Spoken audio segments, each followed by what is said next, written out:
ज्योतिष शास्त्र के अनुसार किसी कार्य आरंभ के समय की ग्रह स्थिति, दिन, तिथि, वार, मुहूर्त कार्य के परिणाम पर अत्यधिक प्रभाव डालते हैं। शुभ तिथि, शुभ ग्रह स्थिति, शुभ वार में किया गया कार्य न केवल सफलता प्रदान करता है बल्कि कार्य करने वाले को यश भी प्रदान करता है। वहीं किसी अशुभ मुहूर्त, अशुभ तिथि, अशुभ वार में जब भी कोई कार्य किया जाता है उस कार्य में सफलता के साथ साथ मानसिक और शारीरिक त्रास भी करने वाले को प्राप्त होता है। और इसीलिए हमारी सनातन परंपरा में आदिकाल से किसी भी शुभ कार्य को करने से पहले शुभ मुहूर्त का विधान है।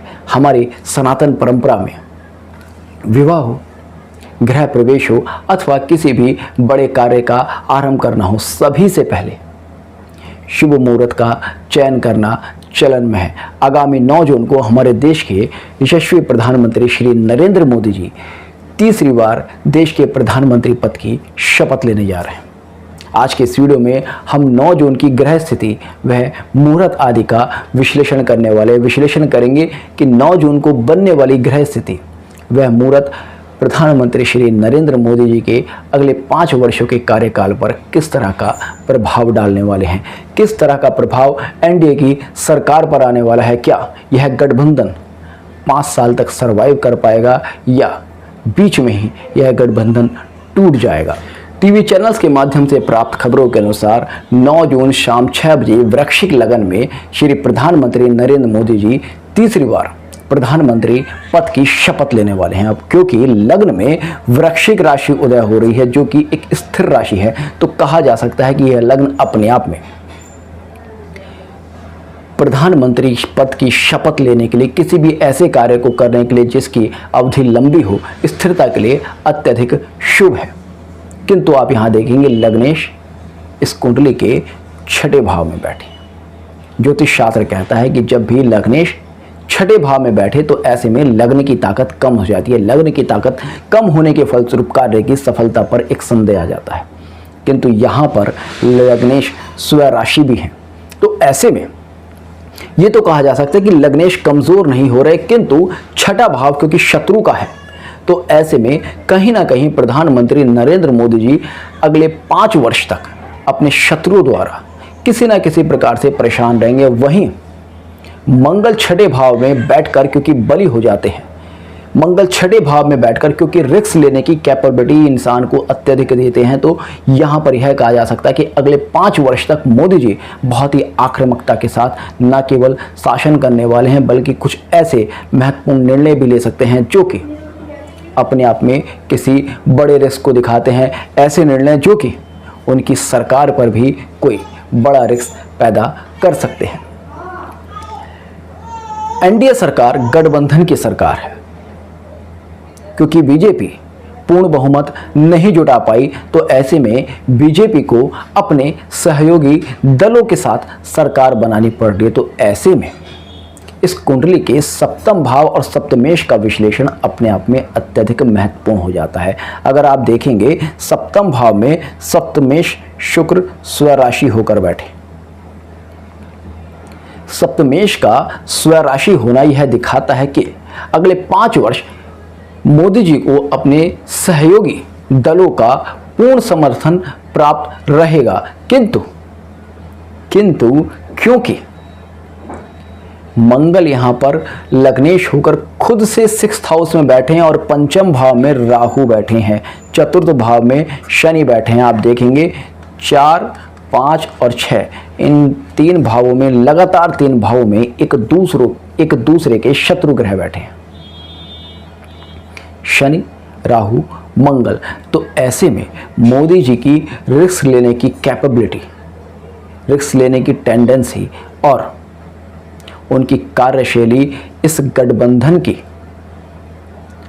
कहीं ना कहीं एक बड़ी परेशानी बन सकती है, क्योंकि गठबंधन में जो भी पार्टी हैं वो अपने कंफर्ट जोन से किसी भी प्रकार से बाहर आने में इंटरेस्ट नहीं है, क्योंकि शुक्र सप्तम भाव में स्वराशि होकर बैठे हैं और जो शुक्र को सप्तम भाव का नैसर्गिक कारक भी माना गया है।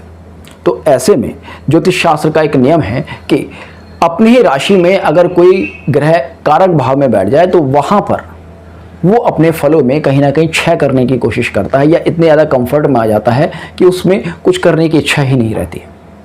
वहीं लग्नेश छठे भाव में बैठकर मोदी जी को बहुत आक्रामक शैली दे रहा है और शुक्र सप्तम भाव में बैठकर बहुत ही सुस्त शैली दे रहा है, किसी भी प्रकार का रिस्क लेने की क्वालिटी नहीं दे रहा। तो ऐसे में मोदी जी की आक्रामक शैली और सहयोगी दलों का बहुत ही न्यूट्रल हो जाना इस गठबंधन में कहीं ना कहीं दरार पैदा कर सकता है। इसके साथ साथ आप देखेंगे अष्टमेश सप्तम भाव में बैठा है।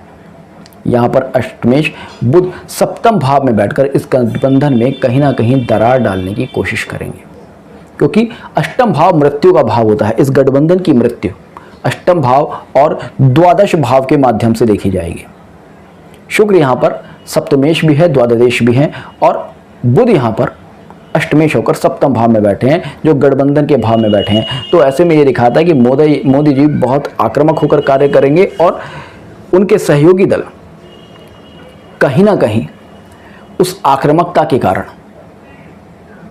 उनका साथ छोड़ने का बार बार मन बनाएंगे, किंतु मोदी जी यहाँ पर इतनी प्रबलता के साथ शासन करेंगे कि सहयोगी दल संभव है कि साथ ना छोड़ पाए।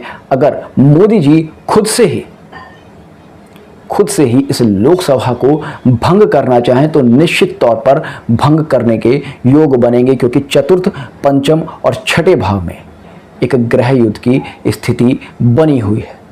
तो ऐसे में शासक को उस तरह की स्थिति प्रदान करने में सक्षम होगी कि शासक पूरी तरह से कंट्रोल करके कभी भी लोकसभा को भंग करने की कोशिश कर सकता है। आप देखेंगे इस जन्म कुंडली में सूर्य जो दसम भाव के स्वामी हैं, वो अपने से ही दसम में बैठे हैं। दसम भाव शासन का भाव है। शासन के स्वामी भावत भावम के सिद्धांत के अनुसार अपने से ही दसम में बैठकर प्रबल शासन शक्ति को, शासन इच्छा को और कंट्रोल करने की एबिलिटी को दिखाता है। वहीं चतुर्थ भाव में शनि बैठकर यह दिखाता है कि कहीं ना कहीं कृषक वर्ग, लेबर वर्ग एक बार फिर से इस सरकार को अगले 5 वर्षों में घेरने की कोशिश करेगा। और क्योंकि लग्नेश छठे भाव में स्वराशि है, तो ऐसे में यहां पर शासन वर्ग, मोदी जी या उनकी सरकार किसी भी प्रकार से झुकने की स्थिति में नहीं होगी, जो कि अगर मोदी जी की इच्छा हुई तो गठबंधन में दरार का काम कर सकती है। इसके बाद हम मुहूर्त, वार, तिथि आदि को जानते हैं, क्योंकि ग्रह स्थिति की बात करें तो 9 तारीख को शाम 6 बजे के आसपास जो ग्रह स्थिति बन रही है वो शपथ ग्रहण के लिए बिल्कुल सही है। उसमें कोई विशेष परेशानी नहीं है। उसमें विशेष परेशानी इतनी ही है कि मोदी जी को कहीं ना कहीं अपनी कार्यशैली में बदलाव करना होगा। शपथ ग्रहण की जो कुंडली है वो यह दिखाती है कि सहयोगी दल सहयोग करेंगे, किंतु अगर मोदी जी ही उनका सहयोग ना लेना चाहें या मोदी जी ही इस लोकसभा को भंग करना चाहें तो वर्ष 2026 के आसपास यह स्थिति, वर्ष 2026 में यह स्थिति बन सकती है कि 18वीं लोकसभा भंग हो। अब मैं उन ग्रह स्थितियों की बात करता हूं, उन मुहूर्त की स्थितियों की बात करता हूं जो ये कहती हैं कि 9 तारीख का दिन शपथ ग्रहण समारोह के लिए अच्छा नहीं है। 9 तारीख को आप देखेंगे दिन रविवार है, जो कि शुभ कार्यों के लिए बहुत ही अच्छा माना जाता है। तृतीया तिथि है, इसमें भी कोई परेशानी नहीं है, किंतु आप देखेंगे शाम 6 बजे जिस समय मोदी जी शपथ लेंगे उस समय राहु काल चल रहा होगा। शाम को 5:33 से शाम को 7:18 तक राहु काल होगा। राहु काल होने की वजह से हम यह कह सकते हैं कि लग्नेश और लग्न पर राहु का प्रभाव होगा और सप्तम भाव पर, जो कि गठबंधन का भाव है, उस पर केतु का प्रभाव होगा। राहु काल में शपथ लेना निश्चित तौर पर शासक वर्ग और प्रधानमंत्री जी के लिए बड़े ही कष्ट का कारण बन सकता है। इसके बाद आप देखेंगे मुहूर्त की बात करें तो दुष्ट मुहूर्त है। शाम को 5:26 से शाम को 18:22 तक दुष्ट मुहूर्त है। यह मुहूर्त भी किसी शुभ कार्य को करने के लिए बहुत अच्छा नहीं माना जाता। इसके बाद अगर चौघड़ियाँ देखेंगे, उद्वेग की चौघड़ियाँ है। और हो रहा है कि अगर हम बात करें तो लगभग शनि की होरा उस समय चल रही होगी, जो कि चतुर्थ भाव पर कंट्रोल किए हुए है। तो अगर हम कुंडली की बात करें तो कुंडली ठीक ठाक है, मगर बाकी चीज़ें मुहूर्त और काल की अगर बात करें तो मुहूर्त और काल यहाँ पर बहुत ही अच्छे नहीं है। तो ऐसे में अगले 5 वर्ष अगर यह सरकार खिंचती है तो मोदी जी के लिए अनेक प्रकार की चुनौतियां उत्पन्न होंगी, और मोदी जी की जिस प्रकार की कार्यशैली है, संभव है कि वे खुद से ही कोई बड़ा निर्णय वर्ष 2026 के आसपास ले। 9 जून 2024 को मोदी जी एग्जैक्ट किस समय शपथ लेते हैं, वह देखकर हम नवमांश में बनने वाली स्थितियों को भी समझ सकते हैं। क्योंकि एक अंदाजा है कि शाम को 6 बजे मोदी जी शपथ लेंगे। अब 6 बजे का समय भी हो सकता है, 6:10 का भी हो सकता है, 6:20 का, 6:30 का, कोई भी समय हो सकता है। तो ऐसे में नवमांश में उदय होने वाली राशि बदल जाएगी। मेरा अनुमान है कि मोदी जी जहां तक है